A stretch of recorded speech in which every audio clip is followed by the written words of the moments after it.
क्योंकि कुछ confessions relief में एंड नहीं होते, वो एक वॉर की शुरुआत करते हैं। इंटरोगेशन रूम पुरानी फाइलों और हाल ही में हुई गलतियों की स्मेल से भरा हुआ था। मायरा पीठ सीधी, हाथ फोल्ड करके ऐसे बैठी थी मानो उसका दिल उसकी पसलियों से बाहर निकलने की कोशिश नहीं कर रहा हो। अयान उसके बगल में खड़ा था, आर्म क्रॉस्ड, जबड़े कसे हुए, ऐसा कसाव जो फियर और सार्केज्म दोनों को दबाने से आता है। ऑफिसर ने एक फाइल पलटी। मिस रायचंद, क्या आप जानती हैं कि आप यहाँ क्यों हैं? मायरा ने सिर हिलाया और कहा, क्योंकि एडल्ट्स अपनी गंदगी अकेले नहीं संभाल सकते। अयान जोर से खांसा और बोला, सॉरी, मुझे बकवास से एलर्जी है। ऑफिसर ने आहें भरी। तुम फनी हो, लेकिन ये मामला नहीं। ऑफिसर ने आगे कहा, तुम्हारी कजिन बहन रिया, जो कॉन्फिडेंशियल फाइल्स तक पहुंच गई थी और वो गायब हो गई। तुम्हारे फादर ने डील साइन की और अब धमकियां सर्कुलेट हो रही है। मायरा की आवाज कांप रही थी। तो ऑफिसर, आपको लगता है कि ये सब मैंने प्लान किया है? ऑफिसर ने कोई जवाब नहीं दिया और वो साइलेंस उस आरोप से कई ज्यादा हट कर गया।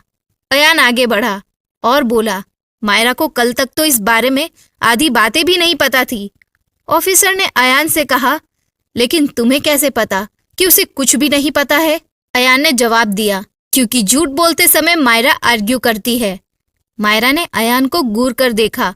एक्सक्यूज मी, तू जरूरत से ज्यादा एक्सप्लेन करती है, अयान ने फुसफुसाते हुए कहा, लेकिन आज कुछ नहीं कहा। मायरा को इस बात से नफरत थी कि अयान सही कह रहा था। और उसी वक्त दरवाजा खुला।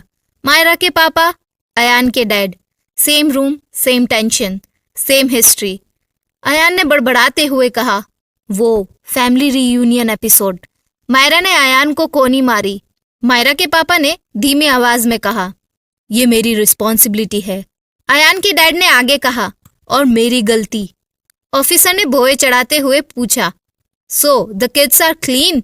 अयान ने देरी ना करते हुए तुरंत कहा, आपकी ऑफिस की कॉफी से भी ज्यादा क्लीन। एक जूनियर ऑफिसर कुछ फुसफुसाते हुए अंदर आया। मेन ऑफिसर के चेहरे के एक्सप्रेशंस भी बदल गए। क्या मिस्टर वर्मा की कंपनी के अकाउंट्स फ्रीज हो गए हैं? अयान की आंखें गुस्से से लाल हो गई और बोला, वो भाग रहा है। मायरा ने फुसफुसाते हुए कहा, या फिर देख रहा है। मायरा का फोन फिर से वाइब्रेट हुआ। Unknown number. पुलिस के पास आना गुड चॉइस। लेट्स सी कि इससे वो बच पाता है या नहीं। मायरा की सांस अटक गई। अयान ने देखा कि मायरा का चेहरे का रंग उड़ गया है। व्हाट? अयान ने पूछा। अभी उनका काम खत्म नहीं हुआ है, मायरा ने फुसफुसाते हुए कहा, और पुलिस से बातचीत के बाद उन्हें रिलीज कर दिया गया, टेम्पररी। स्टेशन के बाहर रात बहुत खाली और बहुत शांत महसूस हो रही थी। अयान ने अंगड़ाई ली। वाह, मजा आ गया। मायरा ने हैरानी से देखा और बोली, क्या तू इसे मजा कह रहा है? मेरी तो इससे भी बुरी डेट्स रही हैं, अयान ने कहा।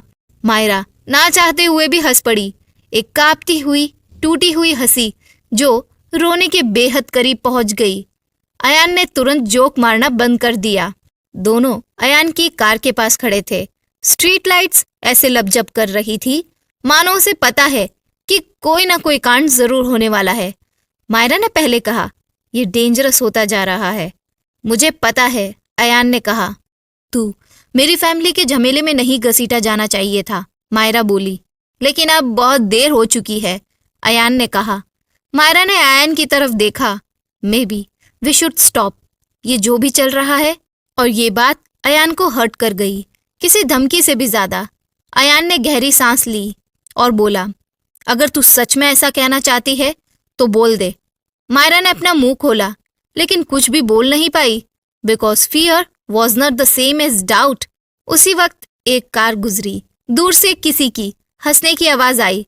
जिंदगी चलती रही, अनजान सी। अयान और करीब आया और बोला, जस्ट बिकॉज ऑफ फियर तू मुझे दूर नहीं धकेल सकती, and just because you feel responsible जरूरी नहीं कि तुझे रुकना ही है, मायरा ने पलट कर जवाब दिया। अयान ने धीरे से मायरा का चेहरा अपने हाथों में लिया। मैं यही रुक रहा हूं क्योंकि मैं रुकना चाहता हूं। And that broke her. She kissed him. No soft, no careful. It was desperate, real, एक ऐसी किस जो ये जता सके कि अगर कल दुनिया खत्म हो जाए तो कम से कम ये तो सच था एक पल के लिए, बाकी सब कुछ गायब हो गया। तब क्लिक की आवाज आई, कैमरे की फ्लैश, दोनों फ्रीज हो गए। अयान शार्पली टर्न हुआ, सुनसान सड़क, लेकिन तुरंत ही अयान का फोन वाइब्रेट होने लगा। Nice choice, let's see society कैसे रिएक्ट करती है। मायरा का खून जम गया। उन्होंने इसे रिकॉर्ड कर लिया। अयान का जबड़ा कस गया। गुड। मायरा ने पलकें झपकाई। क्या? लेट देम सी, अयान ने कहा। I am done with this hiding game. Back in Shadow, एक स्क्रीन पर किस वाला सीन रिप्ले किया गया। मिस्टर वर्मा कई दिनों बाद पहली बार मुस्कुराया। अब देखते हैं पहले कौन हार मानता है। और यहीं पे हमारी सीरीज का एपिसोड 12 यहीं खत्म होता है। आज के एपिसोड में आपको क्या अच्छा लगा ये कमेंट सेक्शन में जरूर बताएं और आने वाले नए एपिसोड्स के लिए सब्सक्राइब जरूर कर लें।